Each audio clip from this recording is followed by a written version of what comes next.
Recibamos a los pastores Sugel Michelén y Miguel Núñez en nuestro tiempo de preguntas y respuestas.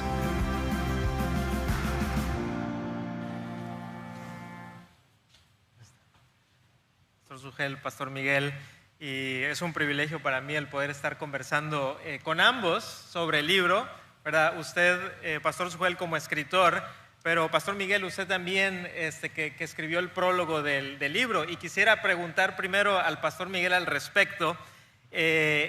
Al escribir el prólogo del libro, ¿cuáles son sus impresiones de un libro como este? El impacto, no solamente en su vida, sino el impacto que usted prevé también y que de por sí ya estamos viendo de buenas a primeras con cómo ha sido aceptado el libro. Bueno, en primer lugar, yo creo que poder entrar a un libro de la Biblia que tiene cierta complejidad y luego poder desarmar eso y poder explicar algunas de estas cosas en un lenguaje entendible.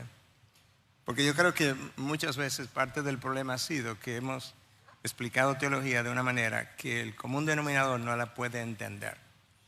Y si el común denominador no la puede entender, entonces no estamos edificando el cuerpo de Cristo, que es la gran mayoría. Pero yo creo que algunas de estas cosas ya se han dicho. Sugel logró entrar a Eclesiastés, poder entender la temática del libro. Y yo creo que eso requería un par de cosas que ya también creo que han sido más o menos tocadas. Requiere una mente con entendimiento teológico, pero requiere una mente con entendimiento filosófico también. Entonces poder tomar el resto de las escrituras para poder dar explicación a estas complejidades que el autor de Eclesiastés presenta, sí, y poderlo hacer de una manera que, lejos de alejar al lector después del primero o segundo capítulo, que pueda crear hambre para que vuelva al siguiente capítulo, regrese al siguiente capítulo y al siguiente capítulo. Yo creo que es un libro para la iglesia, que en realidad es como la mayoría de los libros de teología deberán escribirse, porque la élite intelectual, si consideramos el % de la población mundial que representa, es mucho menos de un 1%, y como que escribir para menos de un 1% de la población mundial, para mí eso como que no tiene mucho sentido, honestamente. Y eso apreciaba mucho del doctor R.C. Sproul, cuando le pregunté en una ocasión: usted tiene una mente prodigiosa, con mucho conocimiento, sin embargo se ha quedado educando a personas comunes y corrientes de la iglesia. Y yo quisiera saber qué lo llevó a eso. Y me dijo: bueno, porque si nosotros no alcanzamos al laico, nosotros nunca vamos a lograr una transformación a nivel de la sociedad. Y esa es la realidad. Entonces yo creo que el libro llena ese propósito. Permite que gente que tiene una educación, no voy a decir irregular, pero una educación común, puede entrar al libro a ser impactada, ser motivada para seguir leyendo. Y yo creo que entonces podrá tener entendimiento de problemas complejos a la luz de las escrituras, pero de una forma que le haga sentido y que quiera seguir leyendo. En un sentido es como devocional, y en un sentido también tiene un toque académico. Por eso que en algún momento yo decía que el libro puede ser como un comentario, porque explica el libro de Eclesiastés. Sí. Pero al mismo tiempo puede ser un libro como devocional, por la motivación que crea, el hambre que crea, para llegar al final, para poder decir entonces, Dios es la respuesta. Entonces, yo fui gratamente impactado, movido por el abordaje del libro.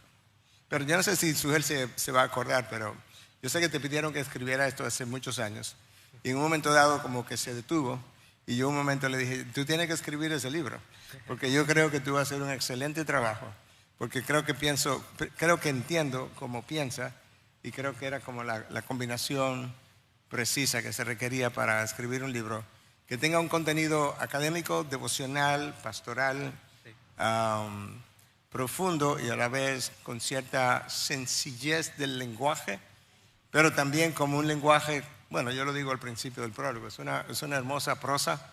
Yo creo que Sugel sabe escribir y sabe hablar y sale a relucir, y eso también motiva al lector a seguir hacia adelante. Así es.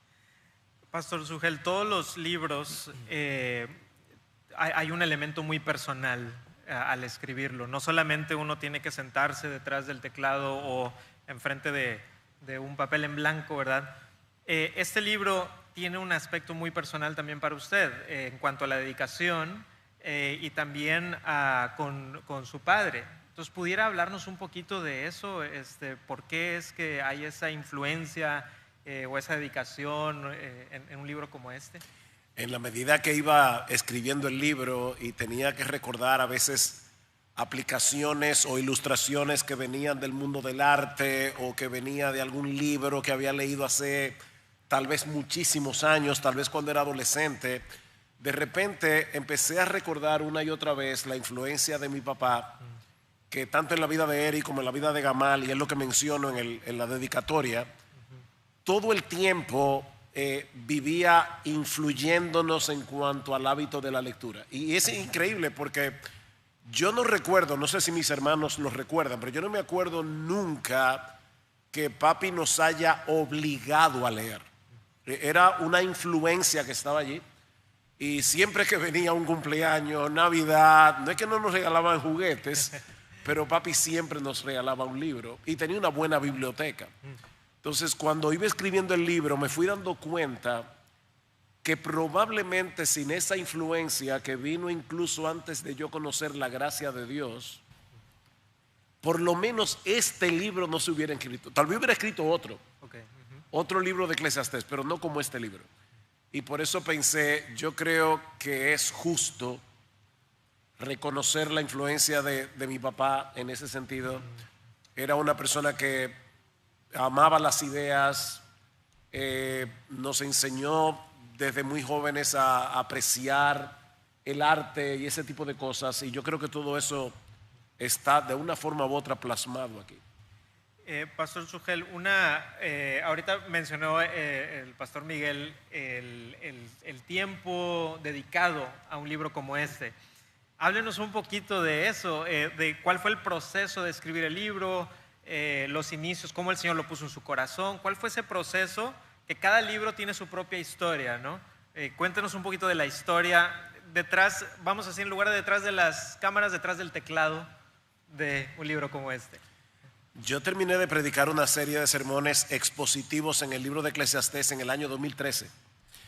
Y mientras iba predicando, varios de los hermanos de la iglesia e incluso algunos de los pastores como Eduardo, que qué bueno que está con nosotros hoy, me decían, óyeme, tú deberías publicar ese libro cuando termines la serie. Terminé la serie y yo seguí estudiando el libro de Eclesiastés. Estamos hablando de un libro que me tomó 13 años poder terminarlo desde la serie hasta hoy. No es que trabajé en él ininterrumpidamente, pero sí me tomó mucho tiempo porque estaba luego estudiando otros comentarios, ahondando más en el libro de Eclesiastés. Los que no saben, o los que no son predicadores, tal vez no saben esto, pero es una ironía que uno entiende mejor un libro que está predicando después que lo termina de predicar entero. Entonces, cuando yo terminé de predicar Eclesiastés, fue que yo pensé, yo creo que ahora es que yo estoy comenzando a entender de qué se trata este libro. Y entonces seguí estudiando y ahí fue que hablé con Lifeway hace ya 7 años más o menos y les propuse, quiero escribir el libro de Eclesiastés. Pero ahí comenzó un peregrinaje. Yo le cambié la fecha de entrega a Lifeway más de las veces que Labán le cambió el sueldo a Jacob. Y me decían, óyeme ya. Y yo decía, por favor, no, espera, yo necesito un tiempo más. Hasta que finalmente ya me dijeron, mira, tiene que ser el 31 de diciembre del año 2025. Ya no puede pasar de ahí. Del año 2024, perdón, del 24. Y ese diciembre a las 9:30 de la mañana fue que yo le di a Zen a enviar el manuscrito. Yo me acuerdo que cuando me preguntaste por primera vez si podía escribir el prólogo, yo le estaba esperando 1 mes, 2 meses, y 18 años después llegó el prólogo. Miguel, de hecho le doy muchas gracias a Miguel, es un hombre muy ocupado, pero tan pronto le pedí que escribiera el prólogo, inmediatamente aceptó. Y tuvo que también soportar con paciencia mis vaivenes editoriales en ese sentido. Pero estamos muy, muy agradecidos con el Señor y con usted que haya puesto Dios en su corazón. Escribir un libro como este sobre un libro de la Biblia que muchas personas, como mencioné ahorita, lo empiezan a leer con entusiasmo y a lo mejor terminan perplejos, pero creo que el que Dios haya dado a la iglesia pastores y maestros es por una razón, ¿verdad? Y Dios ha dado a la iglesia pastores y maestros para que podamos también ser enseñados al respecto. Y hablando del libro, y ahorita que mencionó usted, Pastor Miguel, sobre el prólogo, usted menciona que este libro es útil tanto para el ateo filosófico como para el ateo funcional. ¿A qué se refiere con eso? O sea, ¿cuál es esa distinción y por qué es útil para ambos? Bueno, no sé cuántos saben, ¿verdad?, que hay similitudes entre la teología y la filosofía. Aunque yo creo que las diferencias son más que las similitudes. Yo creo que si pensamos en las similitudes, el ateo filosófico es el que niega que Dios existe. Dios dice que todo el mundo sabe que Él existe, pero Él lo niega. Él dice que Dios no existe. Pero como Dios no existe y Él observa el mundo alrededor, Él tiene una serie de interrogantes que Él no acaba de entender. Y usa esas interrogantes para seguir negando a Dios. No puedo creer en Dios con estas injusticias. No puedo creer en Dios cuando los ricos prosperan mejor que los pobres, a pesar de que los pobres están siendo los que están siendo aplastados, por así decirlo. Todas esas cuestionantes, las mismas cuestionantes que se hace el teólogo o la persona que quiere aprender teología, o la persona común, incluso niños con otro lenguaje, son las preguntas del filósofo. ¿De dónde vengo? El niño dice, ¿quién me hizo? El filósofo no, es un poco más pulido y dice, ¿de dónde vengo? ¿Para dónde voy? ¿Qué es bueno? ¿Qué es malo? La existencia del mal, ¿cómo le explico? ¿Cómo defino lo moral? ¿Qué es moral? ¿Qué es inmoral? ¿Quién decide lo justo, lo injusto? Todas esas son preguntas filosóficas. Pero son preguntas que la misma cosmovisión cristiana responde. Ahora, la diferencia entre esos dos personajes, ahí es donde digo que sus diferencias son mayores entre el filósofo y un teólogo bíblico, es que el filósofo comienza con la razón, recibe información y llega a una conclusión. El teólogo bíblico, si verdaderamente va a ser ortodoxo, comienza con revelación. La revelación llega a su razón, la filtra a través de su conciencia y llega a una conclusión. Entonces uno comienza con la razón del hombre, el otro comienza con la revelación de Dios. Pero ambos están tratando de responder las mismas preguntas. Uno desde lo que Dios ha revelado y el otro desde lo que el hombre puede entender. Entonces yo creo que Salomón, yo no creo que fue un ateo filosófico, pero él sí como que se perdió y actuó como un ateo práctico en un momento dado, en el sentido de que él estaba tratando de analizar la vida con una perspectiva completamente horizontal.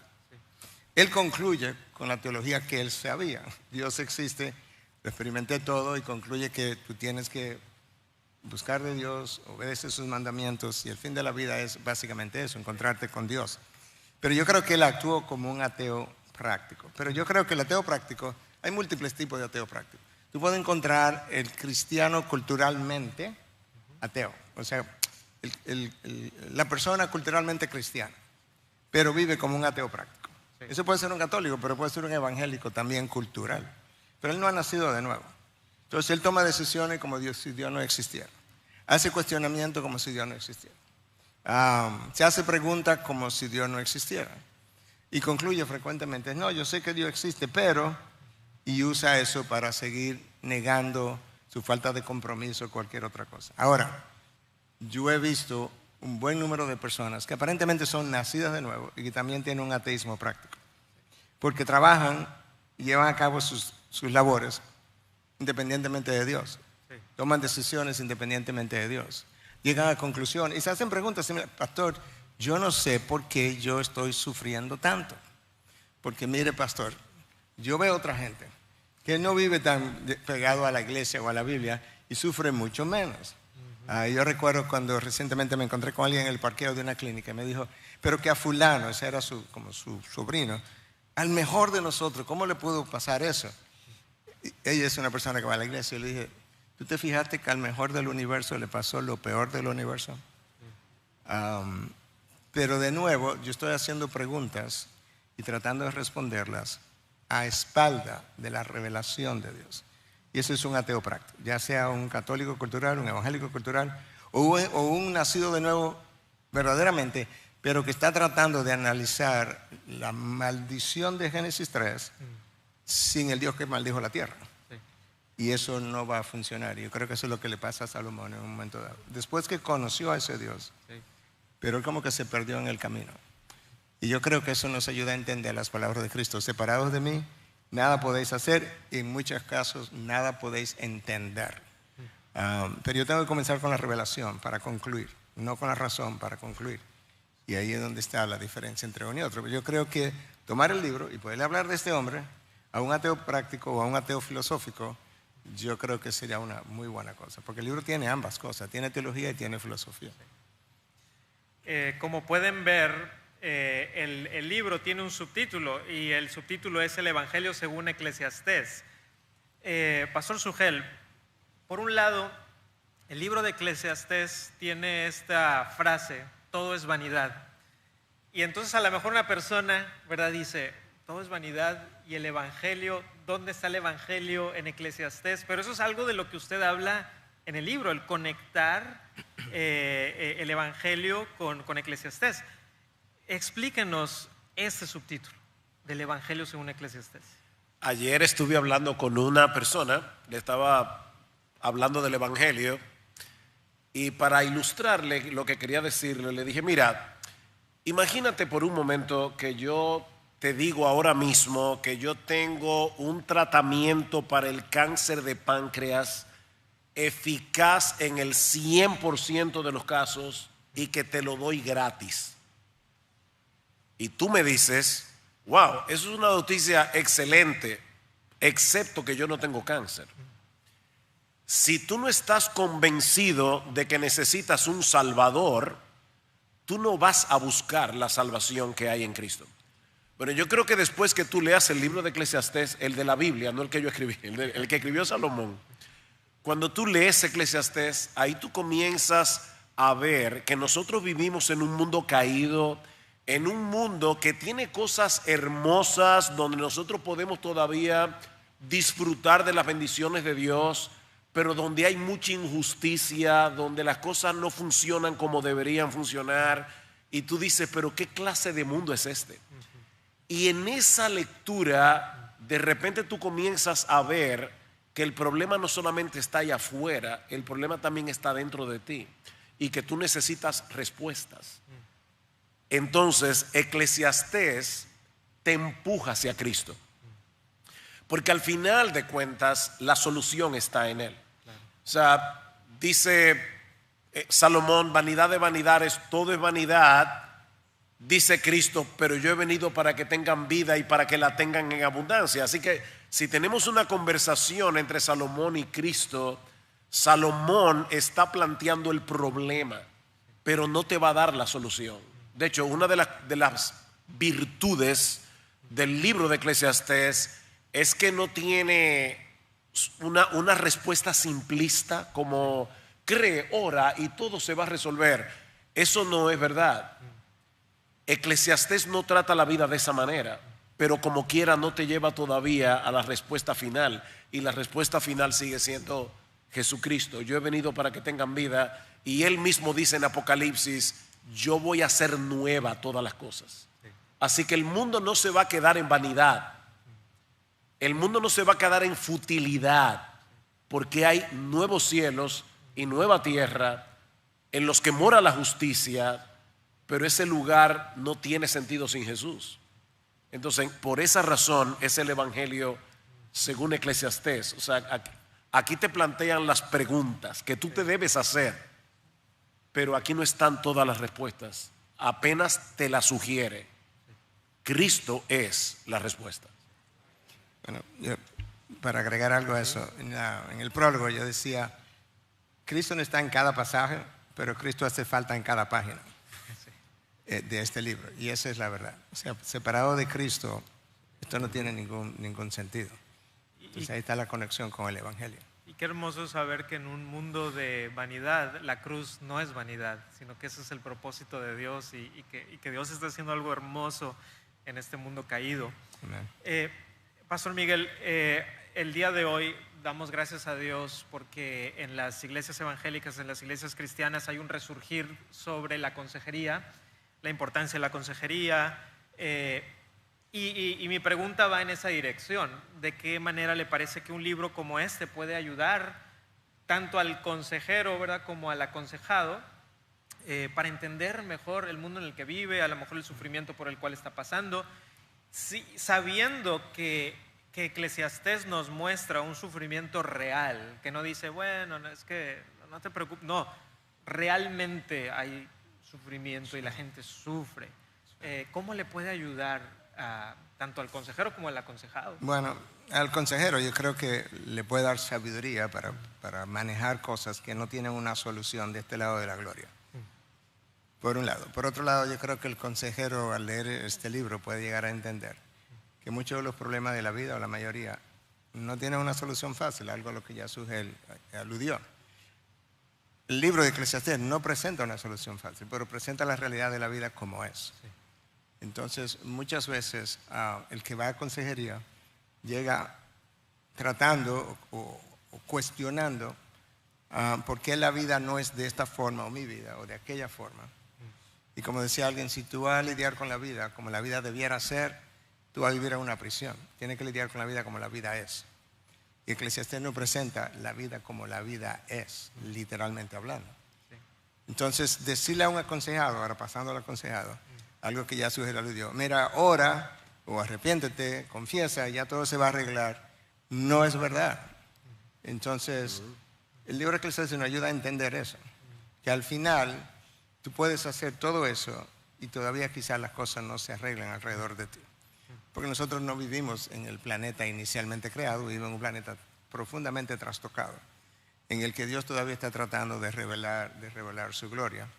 Entonces yo creo que puede hacer al consejero mucho más astuto en poder brindar respuestas que no son el ABC, pero es una respuesta. Donde, mira, yo entiendo tu dolor o tu circunstancia, quizás pudiera haber una mejoría, pero quizás no la haya. Pero Cristo es el que le da sentido al dolor, al sufrimiento. Le da sentido a lo que tú piensas que es un sinsentido en tu vida ahora mismo, pero Cristo le puede dar color a eso. Y entonces tú puedes encontrar que hay propósito en tu vida. Pero al mismo tiempo yo creo que hay muchos creyentes, ya yo mencioné algo de esto, que se pierden en el camino, como se perdió Salomón. Porque entran en una crisis tan grande a la que no le encuentran solución, como que se pierden. Y de repente adoptan una perspectiva completamente horizontal.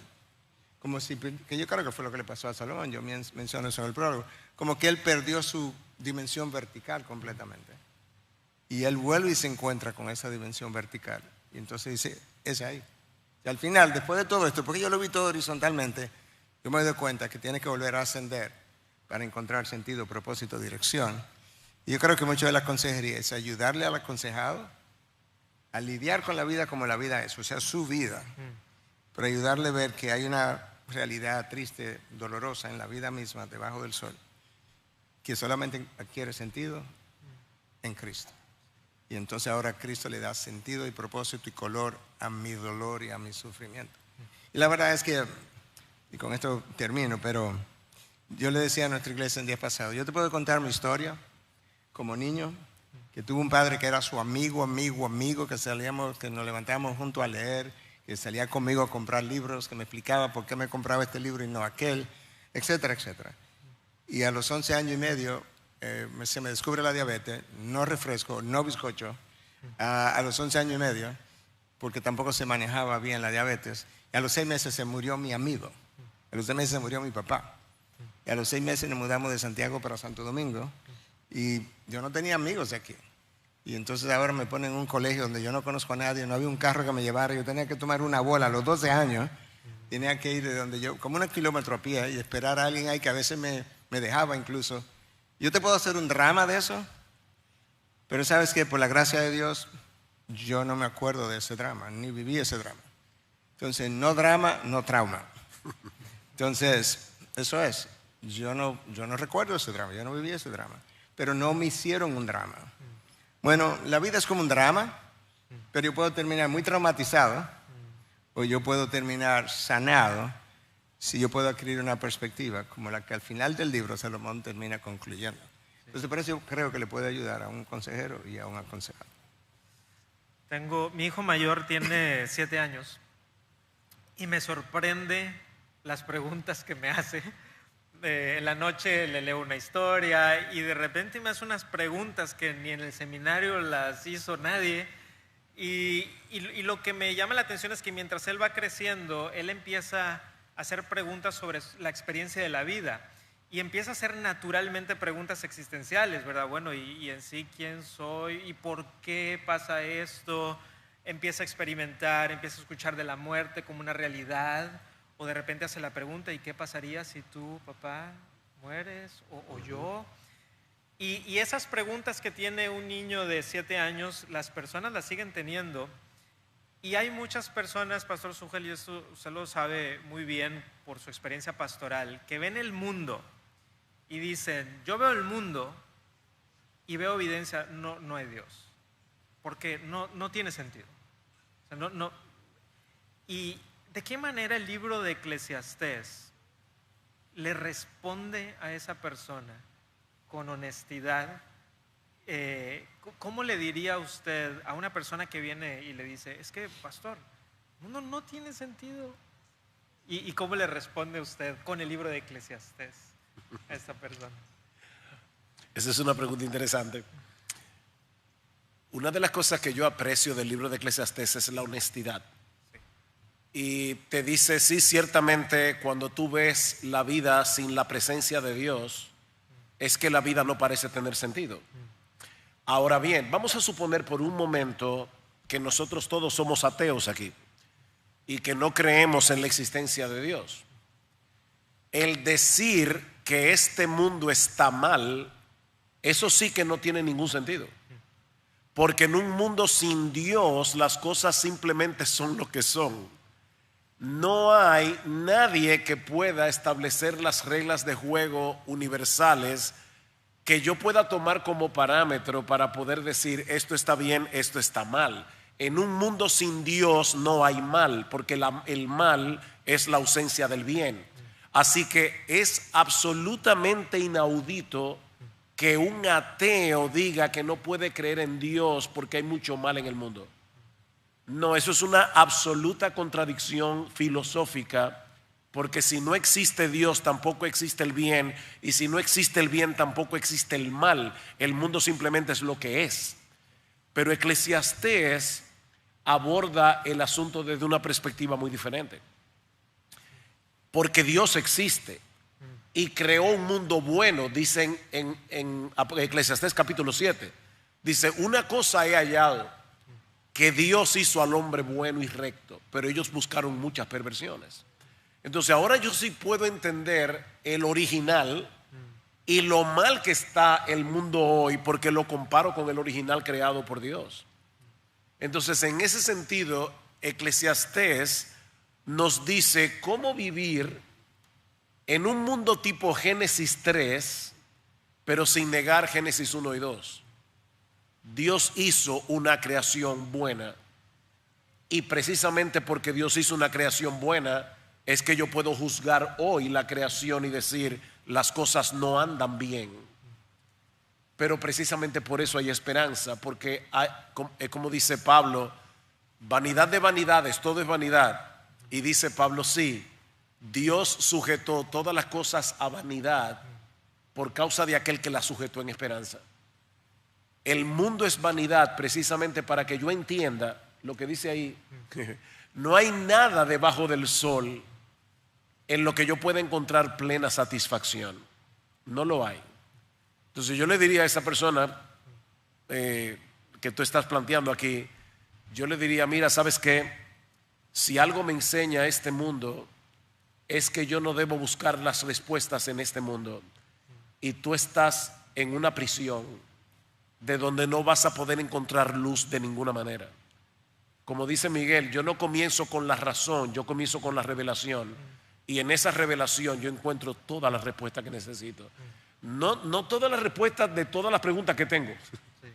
Nosotros vamos a llegar al cielo con un montón de preguntas sin respuestas todavía, pero con las que necesito para vivir aquí y ahora para la gloria de Dios en Cristo. Amén, amén. Cuando a mí me gusta mucho ver documentales y a veces me pongo a ver documentales sobre las personas que estuvieron en la Segunda Guerra Mundial, por ejemplo, y hablan los compañeros de trinchera, ¿verdad? Y cuentan de sus historias, ¿verdad? Como compañeros de trinchera. Yo quisiera preguntarle a usted, Pastor Miguel, a lo mejor una pregunta más personal sobre la amistad entre ustedes. Yo sé que ustedes y más personas aquí son compañeros de trinchera y que han estado en batallas juntos y que se han cuidado juntos. ¿Pudiera a lo mejor darme un destello, una pequeña, no sé, una historia, algo de esta amistad, de la razón por la cual estamos aquí y cómo el pastor Sugel ha sido para usted y viceversa, compañero en la milicia del Señor? Bueno, es una buena pregunta, porque si hay algo que a mí me gusta es hablar de la amistad, y la razón por la que me encanta hablar de la amistad es por lo que yo vi a mi papá. Yo conocí a mi papá por 12 años y luego él murió. Pero mis hermanos, que eran, yo soy el último de 7, tenían una serie de vivencias que yo también escuché. Y mi papá cuando mi papá era amigo de alguien, era amigo de él para toda la vida. Y voy a mencionar un personaje que todo el mundo que está aquí conoce, pero más o menos de la misma edad de mi papá. Y ellos originalmente crecieron juntos como adolescentes, y a la edad de 20 y pico de años estaban más o menos como juntos. Y fue el famoso Joaquín Balaguer. Entonces, mi papá dijo en varias ocasiones que él era amigo de Joaquín Balaguer. Y Joaquín Balaguer le ofreció la Secretaría de Educación a mi papá 3 veces, y mi papá, como no era político, le dijo: Joaquín, tú sabes que yo no soy político, esos son cargos políticos. Yo soy educador, entonces yo preferiría que no. Entonces, conversando con mis hermanos, y yo oyendo, porque eso yo lo oí después, mis hermanos le decían: papá, Balaguer no es amigo de nadie. Mi papá decía: es que yo nunca he dicho que él es mi amigo, yo he dicho que yo soy su amigo.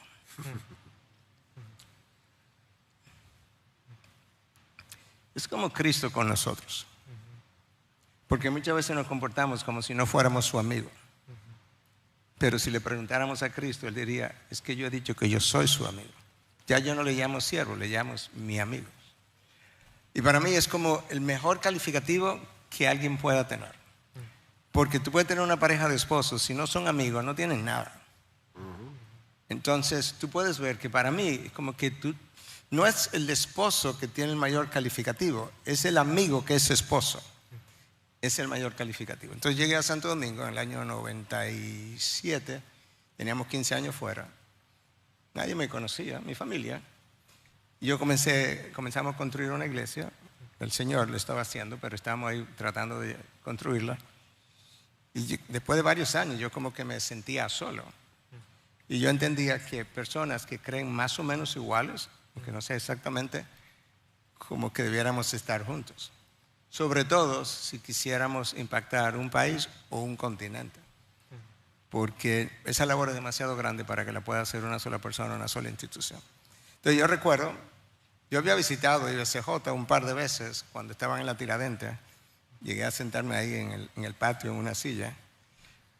Pero también tenía referencia. Entonces decidí, justamente buscando amigos, decidí invitar a Suera a predicar a la iglesia. Y entonces luego al mes invitamos a Salvador Gómez. Y al mes invitamos a Eduardo Saladín, que también está aquí. Y entonces me invitaron a un almuerzo. Y yo vine con un par de los que hoy son pastores en la iglesia, pero que eran muchachitos todavía, porque el pastor Chacho vino conmigo y vino el pastor Luis. Chacho el pastor ejecutivo y Luis el pastor de adoración. Y entonces, en pocas palabras, pero en palabras poéticas, me dijeron: entonces, invitaste a Sugel, a Salvador y a Eduardo, ¿qué es lo que tú buscas? Y yo le dije exactamente eso. Yo tengo aquí un número de años, quizás han visto cosas, han oído cosas buenas de la Biblia, pero quizás han oído cosas muy malas. Yo no sé cuáles han oído, pero yo quería que ustedes vinieran y vieran, ven y ve. Y si no te gustaba, pues confirmaron sus rumores y quizás viste algo diferente y quizás podemos tener una amistad que nos permita trabajar juntos. Eso es lo que yo recuerdo como el comienzo. Y luego entonces poder ver personas, en este caso Sugel, porque es la pregunta, que tiene pasión por las mismas cosas y las escrituras por lo que mi corazón vibra, pero que al mismo tiempo quisiera ver un efecto sobre la iglesia local e iglesias locales y un continente, igual que con otros, ¿verdad? Que hemos ido construyendo amistad. Eso fue calando en mi corazón y me fue acercando. Entonces, yo no le he dicho esto a Sujel o a Otto o a otros, pero yo sé que se lo he dicho a algunos por razones distintas, pero le he dicho, yo no sé si tú quieres ser mi amigo, pero yo voy a ser tu amigo. Y yo recuerdo cuando yo le dije eso a un Carlos Contreras, porque no me conocía en México, Juárez. Y él vino aquí y después de varios días le dije, Carlos, yo una cosa, quizás tú no me conoces lo suficiente, pero yo voy a ser tu amigo. Tú puedes contar conmigo. Entonces, poder encontrar como amigos y amigos en el Señor que creen de manera similar y poder como trabajar juntos y correr juntos y saber que yo puedo llamar a uno de ellos y expresarle o ventilar algo y que voy a estar como tranquilo. Para mí eso no tiene precio. Pero no sé cómo vivir sin amigos y tampoco me gusta la idea de simplemente compañeros, como acquaintance. No, el mundo vive así. Yo quiero a alguien que verdaderamente comparta como las cosas más preciosas de tu vida, que son las cosas relacionadas a nuestro Dios, y que podamos vivirlas juntas, proclamarlos juntos, y poder celebrarlos unos a otros. O sea, poder ver el libro, por ejemplo, de Sujel, y poder decirle las cosas que digo en el prólogo, sin sentir ni envidia, ni competencia, ni ningún, al contrario, sentir gozo de que qué bueno que esto se escribió. Yo creo que eso es parte de lo que un amigo siente cuando ese amigo escribe algo y que tú lo puedas celebrar junto con él. Y yo creo, no sé si habrá algo más, pero eso es lo que yo recuerdo de cómo comenzó todo y cómo llegamos hasta aquí. Muchas gracias, Pastor Miguel, por abrir su corazón y darnos una ventana a esa amistad que el Señor les ha dado y que para nosotros es de gran bendición. Verlos a ustedes y al resto de los compañeros de ustedes es una gran bendición y de testimonio para nosotros también como creyentes. Y el tiempo del conversatorio ya está llegando a su fin, ha volado el tiempo, es increíble. Pero antes de ello, Pastor Sujel, ya estamos, y ahorita voy a hablar en 3 minutos del impacto que ya está teniendo el libro. Pero yo quisiera preguntarle, ¿qué impacto quisiera usted ver en este libro? Ayer estábamos hablando de uno de sus libros que se van a cumplir 10 años y del impacto que tuvo hace 10 años. Si nos transportáramos en 10 más, si el Señor lo permite, ¿qué le gustaría ver con este libro que el Señor haga? Yo amo el libro de Eclesiastés y creo de corazón que toda la Biblia es inspirada por Dios y toda la Biblia es útil y toda la Biblia es necesaria, pero yo creo que si hay un libro que nuestra generación necesita entender y conocer, es el libro de Eclesiastés. Y he orado mucho al Señor y sé que amigos han estado orando también por eso, para que este libro realmente ayude al pueblo de Dios, a la iglesia de nuestra generación, a entender el mundo en el que estamos viviendo. Es impresionante que un libro que haya sido escrito hace tanto tiempo sea tan absolutamente relevante para el hombre de nuestra generación. Entonces, en ese sentido, si pude contribuir de alguna manera a que las personas puedan acercarse al libro de Eclesiastés de la Biblia y entender mejor no solamente el texto, sino cómo yo aplico esto, cuando yo veo el mundo y me siento perplejo y me siento mal por las injusticias que hay en el mundo y por las cosas tan terribles que están ocurriendo alrededor nuestro, y una persona puede entender un poco de qué se trata todo, yo me voy a sentir que valió la pena el esfuerzo, porque fue un esfuerzo. Mientras escribí Eclesiastés, este libro, recordaba un poema de Amado Nervo, que cuando escribió La amada inmóvil, el primer poema dice algo así, quizás si me equivoco, pero creo que dice: este es el libro de mi dolor, lágrima a lágrima lo formé. Después de hecho no vuelvo a llorar. ¿Llorar por qué? ¿Llorar por quién? Y yo puedo decir que en una forma real este fue un libro de dolor, porque mientras lo escribía, muchas cosas estaban pasando en nuestra propia vida y tuve que lidiar también con la perplejidad y el hecho de estar leyendo Eclesiastés, comentarios de Eclesiastés, escribiendo de Eclesiastés, me ayudó a navegar por esas aguas. Si alguien dentro de 5 años, dentro de 10 años me dice, ¿sabe qué? Yo estaba en ese mismo océano, me topé con su libro y me ayudó a navegar, yo me voy a sentir que todo valió la pena. Y si encima de eso me encuentro con alguien que me diga, yo ni siquiera era creyente, yo no era cristiano, y le he orado mucho al Señor que este libro sirva para llevar el evangelio a personas que no conocen al Señor. Si alguien me dice que conoció a Cristo, una sola persona, por leer este libro, yo me pasaré la eternidad alabando a Dios por su misericordia y su gracia. Amén. Gloria a Dios. Pues, Pastor Sugel, muchas gracias. Pastor Miguel, muchas gracias por este tiempo de conversación. Creo que ha sido un buen tiempo, ¿verdad que sí? Gracias a Dios por ello. Gracias a Dios por ello. ¿Puedo agregar algo, por favor? Como antes de cerrar, yo creo que esto es una advertencia a cualquier persona que está caminando bien. Él no tiene garantía de que él va a seguir caminando bien a menos que siga caminando cerca de Dios. Porque este es el hombre que Dios le dice, pide lo que tú quieras. Yo te lo voy a dar. O sea, es un cheque en blanco. Y Salomón está tan impresionado y está tan bien enfocado que le dice, no, yo lo único que quiero es sabiduría para gobernar a tu pueblo.